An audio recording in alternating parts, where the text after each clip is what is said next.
Dr. Kevin Cranville is going to be presenting Nearpod. You might have heard Heather say that when he interviewed, he used Nearpod in that interview and his presentation, and it was impressive. And so he is definitely the right man for this training. We are being videotaped, so we'll have access to this presentation, or for those who were not able to attend. And then Kevin's also talking about maybe doing like a podcast, potentially too, and I've got to find a repository for these things, so we'll figure that out. But I'm going to hush, and I'm going to turn it over to Kevin, and we're ready to learn, Kevin. Thanks. All right, awesome. Well, thanks. I'm excited to have these things going on. So Nancy and you worked with a few others, but thank you guys for getting it going. I think it's a great idea. I'm looking forward to being on the other end in the future to a lot of these, because I like technology. That's one of the things that I'm hoping will come through this. Although I like technology, I'm also very skeptical of it. I've abandoned a lot of technology things. And so one of the reasons why I wanted to pitch this one up front and use it is because I've used this for about 4 years. And so while I drop a lot of technology because I think it ends up being distracting and inefficient, I've stuck with this one. And so of all of the different tools I kind of come across and I like them, I play with them, this is one that's been sticking around because it's extremely easy to use, not terribly time consuming, and I get useful stuff I can make meaning of right away. And so anyway, for me, it's been kind of one of the rare constants for technology integration. So anyway, Nearpod is an app. As we go throughout here, it's an app. It also runs off a web page. I'll show you a variety of those things and get you on devices so you're playing with them throughout the session. But also want to use this as a means to showcase kind of some of the stuff, what it does. So you'll have clickers, you can do things. Well, with Nearpod, I can control the screen from my device right there. And so, so I flip that up there, no clicks or anything like that. So it's kind of a cool way where you can control that. All of you in a minute will log into the show, and your screens will change with mine too. So again, it's a really cool way to get everyone involved from that. And as we go throughout, we'll see how that can be helpful to enhancing your presentations, which is what I'm kind of pitching this as. So with that said, I just thought we'd take not very long, but just kind of a welcome. I give kind of Cliff's Notes overview of what it is and how I've made sense of it there. But not everyone necessarily knows everyone in the room. Just real quickly, just kind of name where you're at, and maybe if you want to share why you came here or any experience you have with Nearpod, great. But I'll keep it easy. So example for me, Kevin Cranville. Kevin works just fine. It's a long, goofy name, so Kevin works good. I'm right here in Ed Leadership, and again, I like technology, so I'm here because I'm leading, but I'm going to be over on that end a lot because I like learning too. So we'll go around this side of the room. If you can spin around, if you just quickly like that. I'm Christina Cobb in the University Studies Department, and I just recently used a Nearpod lesson for my math class, so I just had a few questions on how to make it up better. Awesome. I'm M.A. Higgs from University Studies, and we've done a little bit with Nearpod at conferences. I'm looking to expand my use of it. I'm Nancy Calkin in Ed Leadership, and I have not used Nearpod yet, and so I'm looking forward to learning and implementing it ASAP. Robin Ridgely, I'm an elementary and special ed. I've been a participant in sessions that have used Nearpod, but I haven't used it myself. Cheryl Hitchcock, Elliot, and I know nothing. Don't believe me. Yeah, I know. I'm Heather Dillard, Ed Leadership, and I've used it just a little bit, but I want to get more proficient so that I can use it more for my students to teach them how to. I'm Becky Alexander, and I'm from the Department of Elementary and Special Ed, and I'm here to learn. I'm Joan Gore. I have not used Nearpod, but I'm excited to learn a new app. I'm Donald Sneed. I always follow along with the crowd.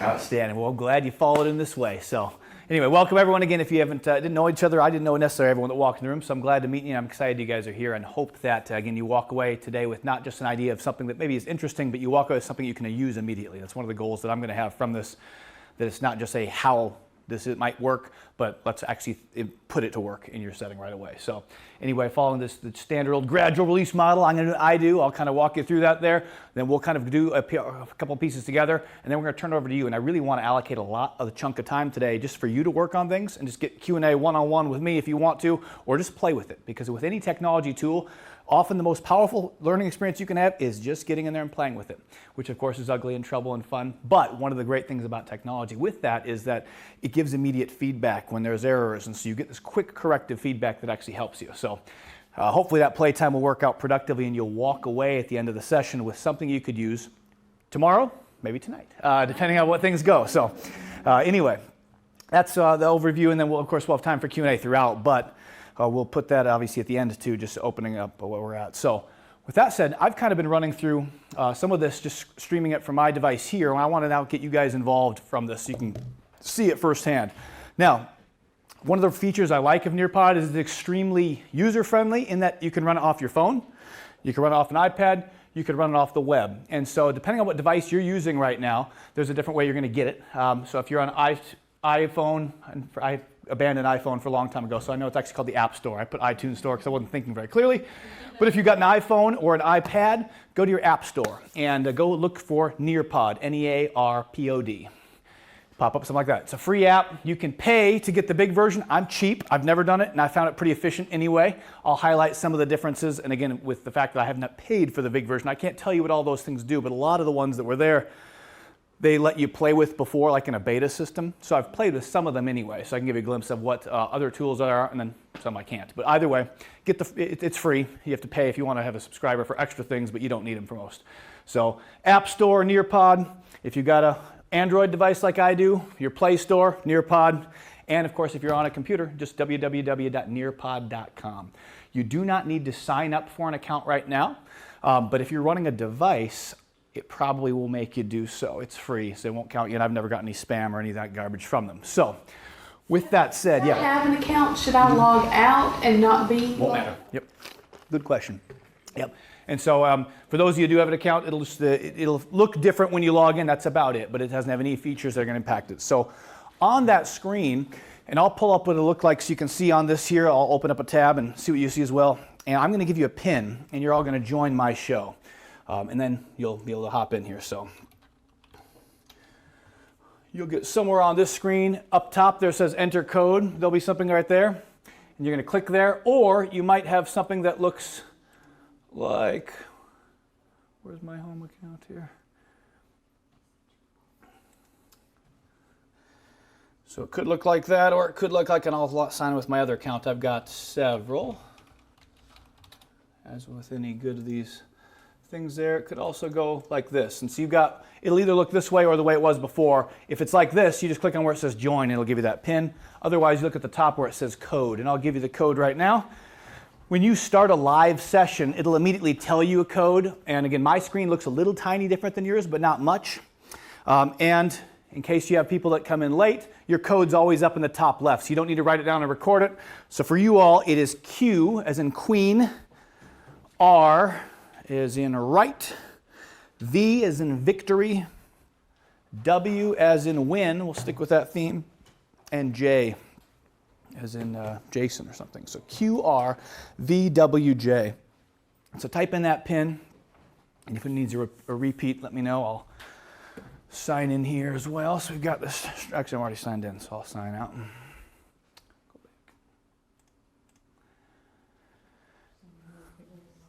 All right. And if anyone's running into issues, let me know. I just want to get everyone set up for it. You can open other tabs, by the way. There's not an issue for that. So once you get in and grab me, we'll get people logged in here for it. It'll take a minute for those. That's okay. So you're going to go to this home page. So find that home, and you're going to go to push open. It wants to open it in the app because on all of our iPads, we've already installed it. So go ahead and say open. That's all right. If you're using one of the provided iPads, we've already had them install the app, so it's going to want to run it off that app. And that should be easy enough. Just say OK when it gives you that prompt. Okay. Another good thing for just kind of noting that if you were like in a school setting, so I know a lot of us work with pre-service teachers, training teachers to use these things. One of the things that you'd want to think about is the troubleshooting stuff of Wi-Fi access issues. So for instance, when we put these together, and I'll talk a little about it later on, but once you open the app, it will not let you function until you have an iTunes account logged in. And so we've got 23 apps all to the College of Ed. None of them are signed in with an account because there's not 23 different users. It's MTSU.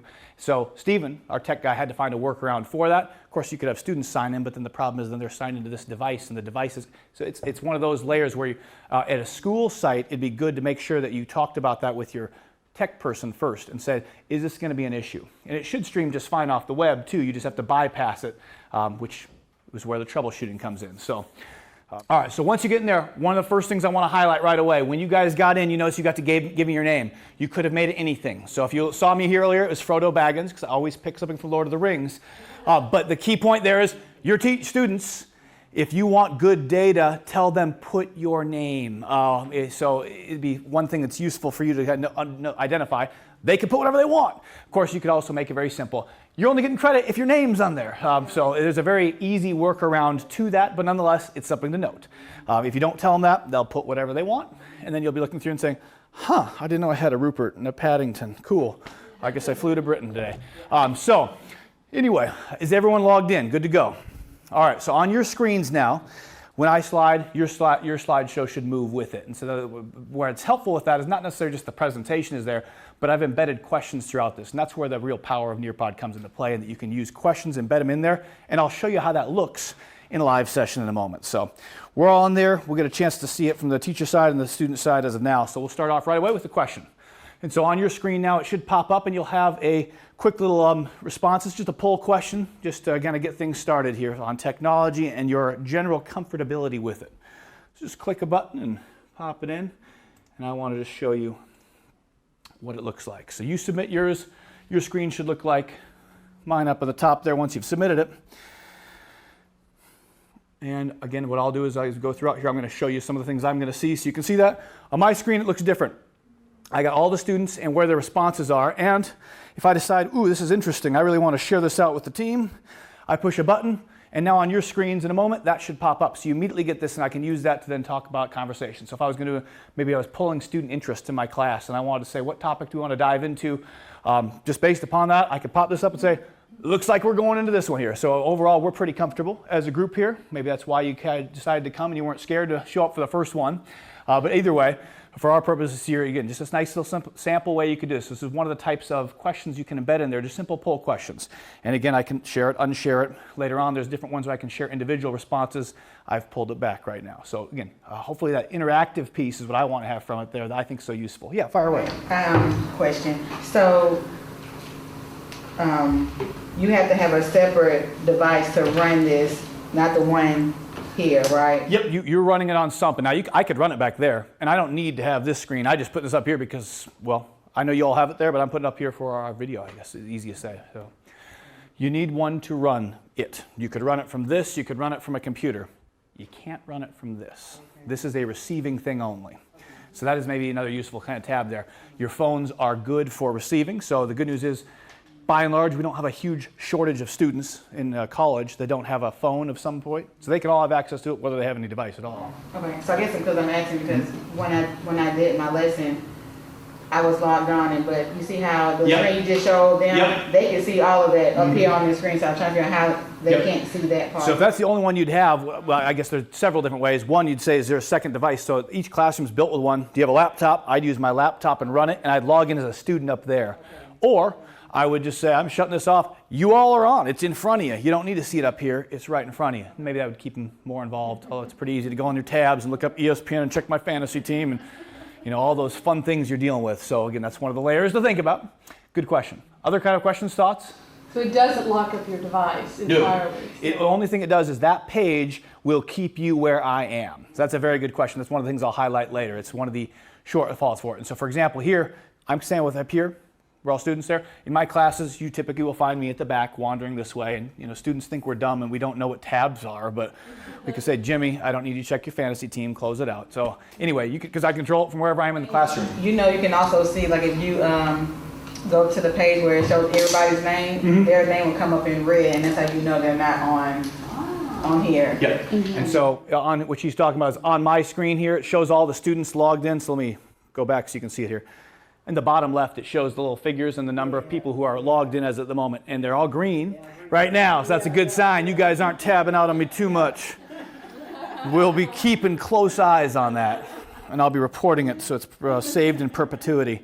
No, kidding. So, all right. So again, just kind of that first one, just kind of getting a glimpse here. Most of us, by and large, are pretty comfortable using technology, which is good because any technology thing involves a little bit of uncomfortability by its design. So anyway, now I'm going to kind of shift into just kind of a little more of information about it and how you can use it, and then we'll walk through different steps. So one of the things I just kind of pulled just a couple images to kind of share it. So what it might look like in a classroom, again, This is really ideal in a case where you can put devices in the hands of students because you want a lot of data. And if you're asking students questions in front of a class, you've always got the kids that are ready to answer, and they're usually going to get it right, and that usually gives you garbage information as to where the most of the class is.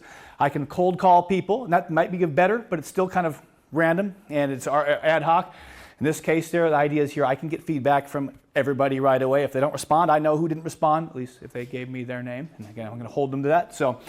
But long story short, you can put it in their hands and you can use that data to inform what you do in the moment, rather than saying, wow, at the end of the unit, they didn't get anything. They got all my answers right when I asked them in class. Well, no duh, you call on the guys with their hands up, or the gal, So anyway, it's put it in their hands. Now again, there's all sorts of layers that come with that. So what does it look like in creation mode? And a little later on, you guys are going to be creating stuff and playing with that so you get a chance to see it.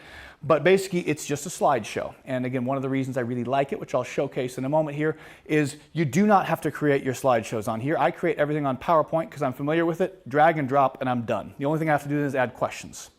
And so we'll show that in a minute so you can see how easy that is. But you can create them right on there, so if you want to. Anyway, so again, as I've highlighted, it's free, except if you want to pay, there's more stuff available.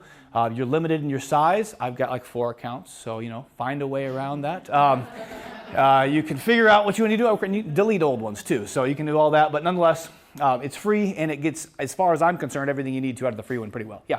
One thing I can't figure out how to make it do you know how to make it screen reader accessible so that they can use a screen reader with it? That is a great question, and I have no clue.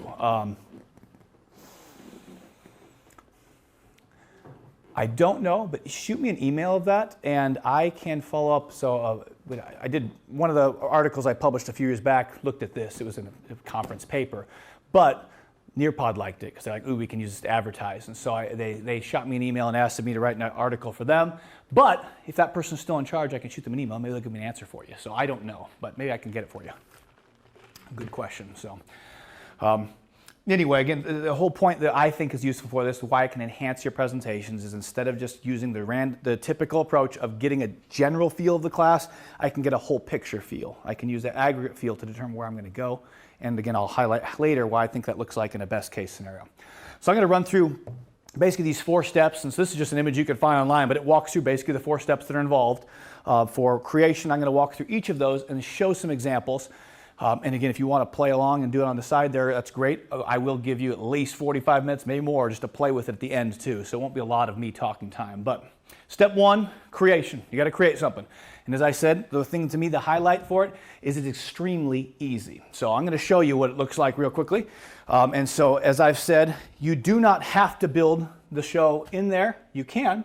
If I want to create one, I just go on my home page here, and there's the option for create. I'm going to click that.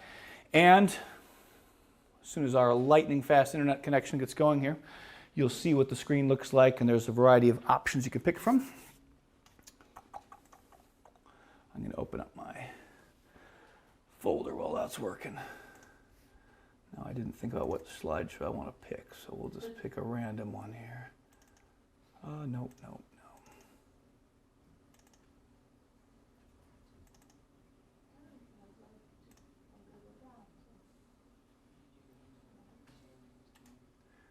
Reload.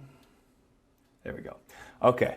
So this is what your create page is going to look like, and you can see the option is add slide. I'll just show you this real quick. I'll show it a little bit later on too.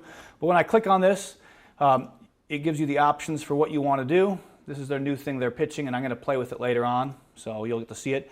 But you've got options of add content, add web content you got to pay for. So I don't know really how to function that one. And add activity. Activity is where you get your questions. So all the questions, sorts of things you'd want to have students do to get data from them are activities. And content would be if you want to add like content slides. I'm not worried about that right now because we'll go to that later. Instead, what I'd rather do is what it says right here, drag and drop. So I'll just kind of grab one here. We'll just get, I don't know which one this is. So all I do is click and drag my file over. Once the screen pops up with this blue tab, you can't see how beautiful it looks on there. It'll be happy to receive it. But once that comes up, it means it's got it. I let go, and it'll take a minute to upload. There's my check, and it'll push OK. There's probably too many slides on this one since it's a whole weekend session, but Once it processes, all those things will immediately be populated into here. And so again, that was my creation time. Then all I have to do is figure out where are those questions that I want to ask and embed them in the presentation. And again, to me, I think there's a secondary question that follows up with that, which I'll get to later. But here was our creation time, and it should go further than that, but it's taking a minute. So anyway, the slides are popped up. You can see how that works right away. So creation, extremely easy. And as I said, you can create it right on there if you wanted to. I can't say I've done it because I like PowerPoint. I'm perfectly happy using it. It can actually take PDFs as well as PowerPoints. So if you've got PowerPoints saved as PDFs, drag and drop, that's fine. I've not used the Keynote. I use Google Drive. Okay. Google Drive should, yep, because it has connections to all those links. That should be easy enough there. Good. But again, the idea for me, as far as I'm concerned, I like things that don't make life harder. I don't need to make a separate presentation. I take the presentation I've got, drag and drop. I'm ready to go. So that to me is one of the big highlights for this, to make it extremely simple for creating those features. There's also some cool things you can add to it that make it better than your typical presentation too, which I'll highlight as well, they're content-wise. But step 2 then is sharing. And so as I've showed, as we're doing right here, I'm sharing with all of you, and you can see how that goes in there. All I need to do is push live session. So let's show you what that looks like again. Just highlight it. So we'll go back to my other page here. You can see what it would look like. And so we'll go back to my library. I went to my library instead of home, which if I would have gone with home, if I would put my library was one of the tabs, I'll just pick one of these. And if I want to do a live session, you just click live lesson. And so once I hover it over it, it gives me the options. Student paced sounds to me really cool, and I wanted to do it, but it costs the money. So to me, what this was like when I taught online classes, I thought, oh, this is a cool thing I would take advantage of. Because I'm cheap, I haven't bought it yet. But maybe someday if I do, I would try that. The student paced one, you could just set up and they could go and do it wherever you wanted. So that'd be cool. If you were doing an asynchronous class, but you said, hey, log in between 10 o'clock and 2 o'clock, I could activate it, but the problem is I've got to change the slides. And so it's student paced would be a pretty neat feature, but I've never played with it. So anyway, but once you click live lesson, what it'll do is it will give you a PIN number, just like this. And then there's my code. And so you could all join in that one. Please don't, because we're not using that one. But again, that's all there is to it. And so all I have to do is share this. You notice I can share it through email, through social things. So I could tweet it out if I want random people joining in. Great. You could give them a link, or you could just say it out loud. And of course, it has these links with Google Classroom. They're trying to sync up with a lot of the popular things used in the K-12 schools like Google Classroom. So we're going to be leaving this one. But you can see from the sharing, pretty darn easy to do as well. Again, once you click it, all I got to do is remember that 5-letter code. And actually, I don't have to remember it because, again, it shows me on my slideshow view. If I'm the host, it's always in the top left of my screen. So you forget, Johnny walks in 15 minutes late and he's going in there. What was that pin? Does I have to remember? No, you don't. It's right there. So again, it keeps it simple. And again, with the other features, it can stream on any smart device. You need a device, you need Wi-Fi, and then you need this pin code. With those 3 things, it'll function. So that's really all the features for that. So step 2, sharing. Easy also. Another reason why I like it. Step 3 is interact with the students, get some engagement. So again, I've already built in one question here, and as we move throughout, I'm going to showcase each of the different types of questions. So we'll get one of those in a little bit here, but just to kind of highlight what the different types look like, there's these open-ended questions. There are poll questions. Poll question is what I did the first time. An open-ended question will be a written response thing, and again, on those, I'll get the written responses of all the students, and just like the other ones, I can choose to share individual ones. And so again, that's kind of cool for stimulating discussion. Instead of having just one person share it, I got my list of 20 students that give me their feedback, and then I say, ooh, this is the one I want to dive into, share it, it pops up on all your screens. And then that can be a way we can talk about it. Of course, I can just read it off too, but different ways you can use that to make it not me, teacher-centered, but this is something shared by the class. So it gets that, kind of shifts that role of leadership a little bit, of me as facilitator rather than just leader. So open-ended questions, poll questions, again, you saw what that looked like. The other ones they call are called quizzes. They're multiple choice, true, false. You can make them anywhere from 2 to, I've never gone longer than 5, so I don't know how many options you can give, but you can give a variety. And on those ones, the difference is you mark one as right, obviously. So you've got these things you're checking for something that's right, but you'll get the exact same table, immediate aggregate data, and it'll show which one's got it right, which one's got it wrong. So you have an individual score, you got an aggregate score, and then you can figure out what you're going to want to do with that, which again, I'll give a pitch for how I would take about that later.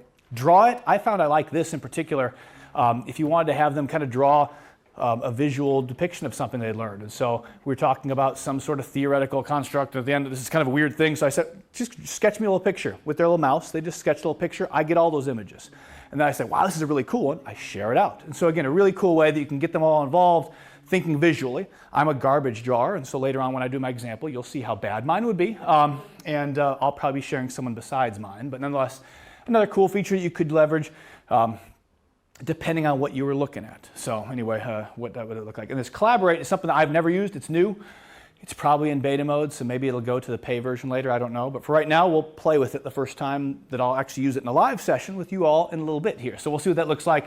From what I understand, it's a lot like an app called Flipgrid, where basically you guys will post stuff up, and instead of being videos, they'll be your text. But they'll all pop up in a big live discussion forum, and you can interact with one another. So if I'm in a class like this, I'm probably going to make people talk this way, but you could do that. So it looks kind of cool. We'll play with it and see what you all think as well. So that's the interaction opportunities. There are a lot of others that look pretty cool too, but again, those in the pay version. So I'll highlight some of those that I'm familiar with and a lot of ones that I'm not, but them things that are there. So interacting. Step 4 then is monitor and measure. And so again, this is for me the assessment for learning. And so instead of just using these questions to kind of figure out where we want to go next, we're figuring out where we want to go next, not next lesson, but next moment, moment to moment, interaction, right away feedback. And so here's kind of my pitch of what I think is once you create that presentation and you embed those questions, the next thing I would think about is if they get this question overwhelmingly right, what's my next step? And if they get it wrong, what's my next step? And add those slides at the end. Maybe they're never, maybe you don't even use, so at the end of your slideshow, I tack on 10 to 15 extra slides of just small remediation or enrichment. Everyone knocks it out of the park on my first one. I don't need to go next slide. On the bottom of my screen, I can just click right here, scroll to the end, pick the one I want. So we struggle on this one. We don't get it overwhelming. I say, we need to go back and revisit that. I got a follow-up slide already ready for that. I don't need to worry about next class. I just pick it, pop it up, and we're gonna look at that right now. So we're gonna go back and revisit it. Or you knocked it out of the park. I don't need to waste my time with the next slide, which is just building on that. I'm gonna move to the next level. So now I can look at that enrichment thing. So to me, that's the real power for it there. If you add in these extra things so that the moment that you have that data, your question is, I'm not just following the path I planned, but I'm following the path that makes sense given my context. And so again, to me, that's really the powerful thing of how you can make an assessment for learning tool. That does take a little more time because, of course, it does require you add extra slides. I wouldn't do them in Nearpod. I'd do them on PowerPoint and just throw them at the end of my slideshow. And if I don't get to them, I don't get to them, but they're there. And if I have the opportunity, I'm going to take it. So anyway, that's the way that I like it. And again, you've already seen one showcase of that. So I'd like to, if there's any questions just generally, fire them away now. Otherwise, I'll show a couple more of what these activities look like. Let's say I have a student that's absent. How can I make this accessible to them to see after class? The show itself, because it's a PowerPoint, you could share that. Now, could they get the questions? No, unless you do the pay version. So because that's where that student-paced version to me would be really interesting, and I'd really like it. But as far as I can imagine, you can't do it because it needs to be a live session, which means I need to slide the slides. You can't change your slides there. You would be able to if it was a student-paced, but so don't have a great answer for it, except maybe you just make a podcast yourself and say, go watch the podcast. I don't know. So, yeah. Is editing just a matter of deleting and if you've done it on your own PowerPoint, you can make the edits there and then reload or? Yes, and so if you just add a few extra slides, you could just add in those few extra slides from it. So you open up the, I'd probably delete the whole thing, do it. I think you can add actually slide by slide, but I don't want to. Either way, the answer is yes. All you do is you just drag and drop the new file. Erase the old ones or drag and drop new one. You could create a brand new slideshow. You can keep the questions as they are, drop the new ones, and then delete the things. So you saw it takes about 10 seconds or so to process the info, and then you'd figure out which slides you wanted to keep, add, etc. So pretty straightforward.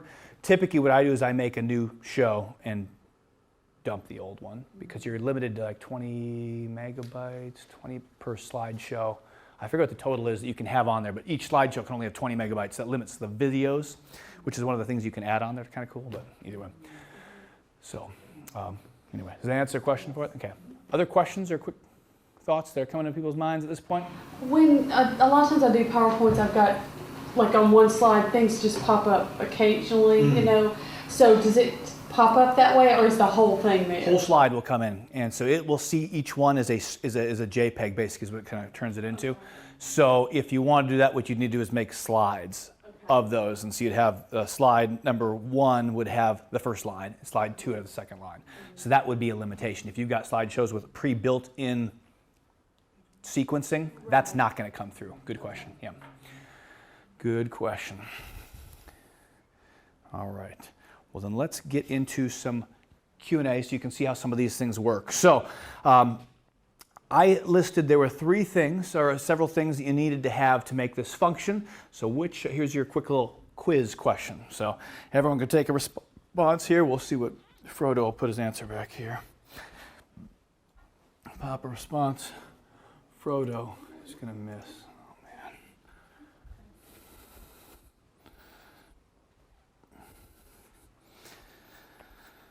All right. And so again, on my screen there, in real time, I'm seeing who's responding, whether they're right or wrong. So far, only one poor student, Frodo, has got it wrong. The rest of you are surviving. So if I wanted to share that, it doesn't show that Frodo is the wrong student. And so again, here, I'll just click share out there. Just shows correct and incorrect. So again, it doesn't pin anyone down and everyone looks over and says, oh gosh, you got it wrong again. No, I can still use that and share that if I want to, or if I don't need to share it, because that's pretty good data. It looks like we've got it pretty well, especially since I know that I'm the one that deliberately answered it wrong. I'd feel pretty comfortable saying, all right, we got that. Everyone knows the little things they need. So there's your quiz questions. Again, very similar to the poll questions you have. So here is the open-ended response. And so it just pops up like this. Again, you can see on your screen what it looks like. Here's your question. Just take a moment and pop in anything you're thinking of at this point. I know I asked my question a minute ago, but you could just pop in some items here. We'll go with that. What's a good question here?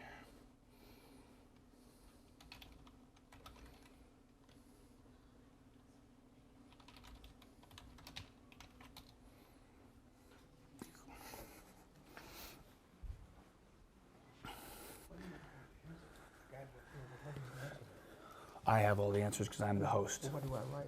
Oh, it says you've submitted. The thank you came up because it thinks you submitted your answer. So you wrote internet. Now, can you go back? I don't think that you can. That's out of your hands. So Donald just encountered something there where he accidentally clicked enter or submit, something to that effect there. So his question got blocked off. We don't see a way he can go back and do that. But on my screen, again, just like other ones there, what I see is a listing of all the students and what their questions are. And so if I say, ooh, there's one that I want to share out. This one just came up a minute ago. Boom. And so here's one again. I can share out that. And again, on all your screens, it should pop up as well. So again, this, to me, that's the thing about it. I can use that. You're SOL, I guess is the best answer I give in this case here. You're out of luck. Sorry, Donald. No, again, but so yeah, I'm not certain how to do that. As far as I know, you don't. And just looking at Donald's, I didn't see any workaround. Did you? Yeah, so there's our best working answer, and it's just that, is a working answer. But again, I could shoot that out to the group and then say, all right, I want you to process this for a minute before just shouting at answers. Give everyone that think time that you want to, rather than just popping it up. So again, there's different ways, to me, I think are useful for it. And again, all this gets stored. At the end, I can spit out a report, and it stores all these things. So I can see what are the questions people are asking time and time again with this topic. And then that becomes something I can maybe inform. They're always asking about this. Clearly, I'm not doing my job in that regard, or they're interested in it, and I hadn't thought about it. So maybe I need to consider that. So again, a variety of ways in which you could use that. So just highlighting a few more kind of cool features. I just mentioned the reports. So at the end of the slideshow, and it'll just kind of store it in there, as far as I can tell, in perpetuity until you run out of storage. Basically, again, I've got several different accounts, but whenever I opened it up in 2013, I've still got some reports from there. So any live session you do, it must store until you run out of stuff, you have too much things on there, and I imagine at that point it'll be telling me I haven't even run into that yet. So I've got quite a few. I also delete them when I don't use them anymore. Anyway, reports at the end look like this. And so this front screen, you can't read it very well. It's not on that, but in a moment you'll be able to run your own. You can see what this looks like. But it shows you, first off, just participation. So how many students logged in and completed. So they were there the whole time from that. So that kind of keeps you that participation account. Then it goes down and you can click on these different things. That's a summary. Who is involved, who is there. So you've got this listing. And again, if I wanted to have my whatever participation grade for the class there, part of what it is, they're involved with these things, they weren't logged in, they weren't there. So I've got that recorded from that.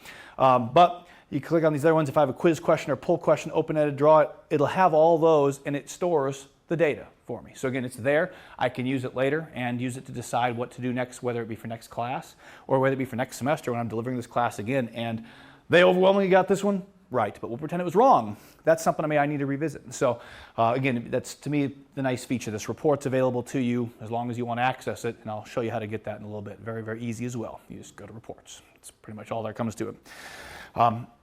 And again, it'll store all those written responses. So again, all that stuff becomes stored that you can go back and tap into later on as your heart desires. Or it doesn't, because hopefully you're using it in the moment to make the difference for it. But of course, it's always good to go back and reflect on it later. So what about challenges? As I mentioned here, I love technology. I'm also a skeptic of it because sometimes people say, something shiny new, I want to do it. And shiny and new isn't always better. And I found out the hard way because a lot of times I've tried something and it flopped big time. And that's okay. I'm all for that. That's a learning experience. So here's some highlights I want to mention right away of challenges you might encounter with that. So the first one right away to note is that anytime you play with technology, I guarantee distraction is increased. And so that is an issue. And so again, as I mentioned, I'd be at the back of the room, so I've got my eyes on their monitors. And so I can just kind of take a quick glance up what they're at. And again, that's one of the things I like about it. With a clicker, it's cool too, but I don't need to be anywhere near my thing. I'm going to control it with my device. That's why I use my iPad, because I can walk around with it easily. You could do it with your laptop, a little more clunky to walk around with, but you could. And as far as I knew, you cannot run a show from this, but you can stream a show from it. So for me, it's the iPad, but you could do either of those. And keep that to your mind. Yeah. Can I use a clicker to run it? I don't know. I've never tried a clicker with it because I'm running it through this. My suspicion is no, because I think it'd be too much. It's communicating to the computer, and the computer was going to try. I don't think there's that. I don't think it'll speak to that. I don't know. But my answer would be I doubt it. So anyway, other questions or thoughts on that one? So Wi-Fi issues, again, it's a real issue when you're on schools. K-12 schools don't nearly have as powerful networks as us, or they're really locked down, and that gets some limitations. And so just like any technology thing, you'd better do a test run of it before you implement it. And so the students should know that too, because they shouldn't be scared of doing it, but at the same time, if you don't ever test run it, it's going to flop in your face, almost guaranteed, because there are a lot of extra layers in the K-12 schools especially, where they're locking down a lot of secure things that we don't worry about in higher ed, because our students are angels, I guess, or maybe they're of age, so it doesn't matter. But there's a lot of things that we aren't worried about. They are in the K-12 system. And again, so having done back in South Dakota when I was working there, it was a technology-focused university. We'd go to schools all the time, and this was probably the number one hurdle, just dealing with the different security measures of each school. So basically, the teacher would probably want to make sure they connect with that tech person and say, I just want to make sure this is going to work easily. If it's not going to work easily, it's a waste of your time. You're just adding a hurdle, not worth doing. Again, by and large, I've found that you can be overcome very easily, but that's something you would anticipate up front there. And of course, if Wi-Fi shuts down, I can't send you anything anyway at this point. The good news for me then is, all it was a PowerPoint. I'll just run the regular one, and I'll have to ask the questions orally. So I got to fall back on my default, what I used to do. Not a big deal. But nonetheless, that's another issue for that. And so, as we noticed earlier, while I control your screen, I don't control your screen, right? I mean, you can change the tab anytime you want. And so that's a feature just to keep in mind. And again, to me, that's why I've got my eyes on the screens, because I'm interested to make sure they're staying with me and involved for it. And it's not just a matter of being on that device, because on the device, they could be doing lots of things. Perhaps maybe some of you are checking emails. I don't know. I probably would be. I'm a compulsive multitasker, which we know doesn't work well. So it's a battle. So deal with that, plan for it. Again, I mentioned this at the front there, but students, they can put whatever name they want, so tell them up front, don't just give me a fun name, give me your name, you're getting credit. Make that clear, that's part of the policy. Devices, I already mentioned, distracting, but one of the things I highlighted for it there is, just like anything in a classroom, using them consistently makes a huge difference. The first time you go through this there, you'll eat up 5 minutes just kind of going through the process of making sure everyone can find it, get the pin in, look at it. The next time, that's shaved down to 2 minutes. Then becomes much more efficient. And of course, you'll gain your own procedures, but you'd want to think about, I would encourage you, for working with pre-service teachers in particular, identify what those routines are going to be up front there, establish them from the first moment you do it. Because obviously we know an efficient classroom is a lot easier to manage, And you're adding an extra layer of management with the device. I think it works to our advantage. That's why I've stuck with this one. And at the same time, we got to think about some of those items. I already mentioned this last one as well, but beyond just the security measures, if you're using a cart, so again, the cart of iPads we've got back here, I worked with Stephen, our IT person here, and he had turnaround time and really, really fast. He was able to fix it. But when we first installed Nearpod, so on all the devices back there, Nearpods on all of them, it would not let you do anything until you were signed into the iTunes store on the device. We didn't want to do that. And so he found a workaround very easily, and he said, I don't want to talk to you about what the steps were because it's too techy. And I said, that's fine with me. You got it working, cool. So it was very easy for him to do at the same time. If you were just going to roll this out and you said, hey, my tech person, I'm going to have this do it there, and they installed the apps, that may not be the last step you need to do. So again, that's why that test run is so helpful. And again, I could run a test run, just me and my computer in my classroom. Or if I was using a class set of iPads, I'd borrow one of them in my building, bring it in, and test run it where I deliver it to that iPad just to make sure it's functioning. And you don't need a whole class. If it works on one device, you're good. It's going to function on the others unless they've got a technical issue on their device like Wi-Fi. They aren't connecting. So those are some of the challenges. And again, I think it's important to think about when you talk about technology because you're going to encounter them. And rule number one of technology is troubleshooting 101. Be comfortable with the fact that there's going to run into issues. And that's okay. We're all pretty comfortable with technology, so I think you probably are all aware of that. Anyway, that's kind of me highlighting some of the challenges I've encountered with this app in particular. And as I said, having shared all those, this is the one I've stuck with probably longest of all the apps I've used. So I think it's still worth it. Any other questions, thoughts, or comments at this point? I got a few more, and then we're going to dive into playtime. So on this, here's my attempt at our Collaborate. So I've not ever used this until now. It's our first time. This is their new thing they've got available. So one of the other options you can do is called Collaborate. And so on my screen, the first thing that comes up is, do I want to make sure I'm going to approve things? So making sure that Heather doesn't say, I hate Nancy. I'll say, nope, denied. But no. So you can set that up. I'm going to just take the risk and say, no, I'm good. We're going to post things. And if it says Crambule's hideous, ugly, or horrible, oh well, it pops up on my screen and we're all going to see it. That's okay. We'll talk about it. No, just kidding. So on your screens now, what you guys can do, you should be able to have at the bottom of it, it should say share your thoughts or images. And I like the images thing. So if you see that little picture to the right of where it says share your images, if you click it, it'll give you an immediate search. And it'll search Google for you right away and pop that up. So if I was thinking, I don't know, I'm thinking, this is crazy. I'll just search it up and see what pops up on mine. So you could find images, share those. You could write your own responses. Arnie popped up. That was tempting, but I better go away from that one.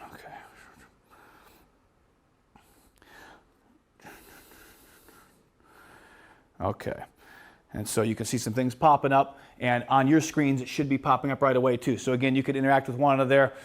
Again, when I saw this and kind of played with it for 5 seconds this morning before doing it with a live group there, my initial thought was, I'm probably going to have us collaborate face-to-face, but cool, kind of neat, and in particular I like the images. So if we were kind of having people capture images for maybe a lesson they were thinking of doing, so working with pre-service teachers and they're all social studies, and we said, all right, go grab some images that you would use if we're doing this study on American Revolution. They pop a bunch of them, they have access to all these later. They could capture a screenshot, edit them, whatever. So ways you could do that. Again, my initial thought is I'm probably going to turn to your neighbor. Let's get working face to face. But kind of a cool thing. So this is one of those new ones. And again, who knows? Maybe it'll turn into a pay version later. I don't know. As of now, it's available on the free one. That's why we're using it. So anyway, on your screen, you can see that. And on mine, it's got an option where I can then save this and share out my board. So that's kind of cool. If I wanted to share it out. Well, I encountered it earlier and I'm running away from it now, but we'll find a little later on what it would look like. So I'll see if I can't find that in a little while. But earlier when I was just playing with it there, I can save this board and I could share it via Twitter. So if I thought, wow, this board that my people were created was really cool, I could share it on the social media. I could share it with a link. I could share it with my email if I wanted to store that. Of course, it'll be recorded in your reports as well. So that's that Collaborate board. Kind of cool.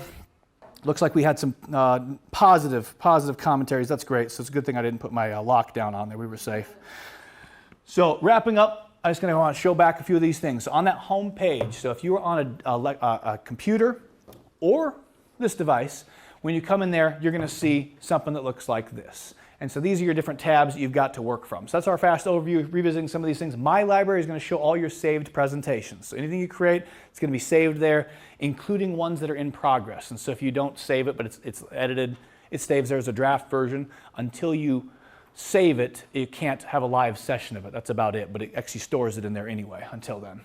Explore is kind of cool for, again, if you were, again, working with pre-service teachers. So we did this, we'd have some students looking, and there's thousands of lessons people put up online. A lot of them are garbage, a lot of them are good. And I'm always a fan of modifying and tweaking everything for my own purposes, not just taking what's out there, but in this case you can download and take what's out there and it's on your library, and then I could edit it. There's also ones you can pay for, so the big shots make these amazing, beautiful ones. And sometimes they'll have a free week where you can go get some of those things for free. I've borrowed some in the past. I thought were pretty darn cool. I was impressed. They spend a lot more time than I spend building presentations, apparently. Really impressive. So Explore is cool. A lot of them are free, some of them cost money, and again, sometimes there's free week where you can go download some of those free ones or options that are out there. Join is if you want to join a session, so you all did that. Create, we showed that there where you're going to go to create the account there, and then reports. And so that bottom one is where I go to report, and it stores all my last prior sessions. I could dive in and get the report, and it'll show those different slides like I'd shared earlier, just to kind of show And that's by this. student, right? You can see by It'll be student. by student and aggregate. Yep, so both those things are there, and again, to me, that's some of the power for it. So there's that. I already mentioned this orally, so I'll just reiterate it, but again, take a PowerPoint you're already ready to do, plug it in, add a few extra of those slides so you can use those questions not just to get data about what they did get or didn't get, but that I can actually choose where am I going to go from here. So those extra slides to me are really meaningful, because then I could say, all right, based upon our answer to this, we should remediate. We need to go back and revisit this one. I'm not just charging ahead in my slides. And you add those slides while it's in. I would add them before I ever teach it. And so the first time I'm doing them, it may not be easy to do because I'm rolling through it there. But as I go through and I find we're running into trouble with this one there, I'm going to go add. That's a question I want to But ask. you don't add it in PowerPoint outside and then redrop it. You can add it. You could do either one. I would add it in PowerPoint outside because I like everything to look my beautiful formatting. And it formats it their own way on Nearpod. So, but either one would be just fine.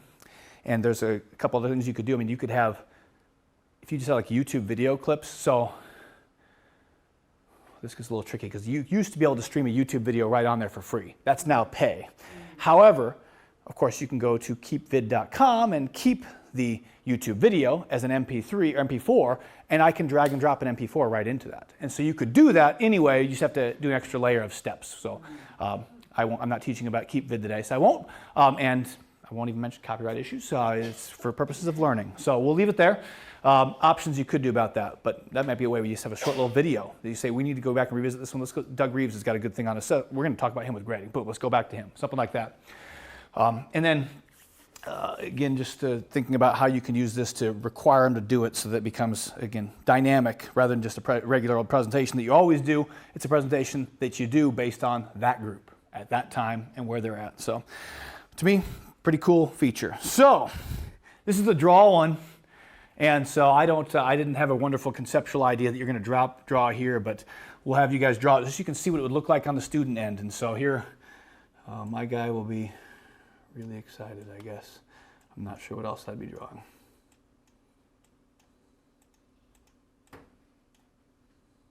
All right, boom, love it.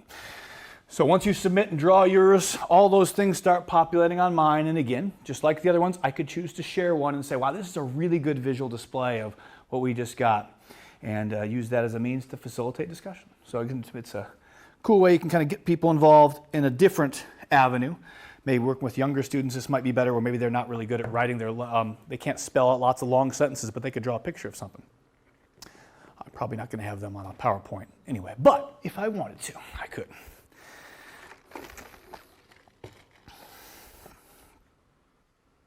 Oh, beautiful.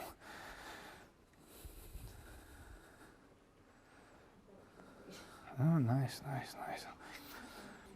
I'm liking it. Okay, so I'm sharing something out because I like this is cool. We've got it out. There we go. So see, I'm sharing this one because I like that. Thinking flowers, pretty. It's cool. That seems like a positive thing. I'm not sure, but again, using this, I could choose to share what I wanted to. And again, depending on what you were doing, this to me would be really cool. I'm less artsy than some, so I couldn't think of a wonderful example for us all. So I'm sorry, but hopefully just kind of looking at it and seeing how, again, pretty easy function to do. On your device, you'd just be sketching with your finger. On this one, you got to use the mouse. And so, again, a pretty cool feature that's in there that you could use if you wanted to. So with that said, I'd like to shut up and just turn it over to you all for the last 30 minutes. I was hoping for 45. We started a bit late and I went a little long, so sorry about that. But any questions, comments, thoughts that you all have right now? Yeah, go ahead. So for the last 30 minutes, it's playtime. You're obviously welcome to stay or go. But we do have feedback survey that if you, let's see. On your screen, I put in the instructions there. It didn't work as a hyperlink, so if you copy and paste that in a new tab before you check out, if you'd fill that out, that'd be great to figure out. So it should pop up on your screen. You just kind of copy that link, paste it to a new tab, and then some point at the end of the session, fill that out before you check out, because that'll be helpful for Dr. Calkin moving forward. At the end, if you can't do it, I just did MTSU L&L, Lunch and Learn. So if you type in that when you're done, before you check out of here, if you would please, there's your survey link, and it'll take you right to it. So that'll stay up on that screen for the time being, and grab me. I'd like you to just use this time to get a chance to hopefully use the next 30 minutes to walk out of here with something you could use soon. tinyurl.com/MTSUL&L.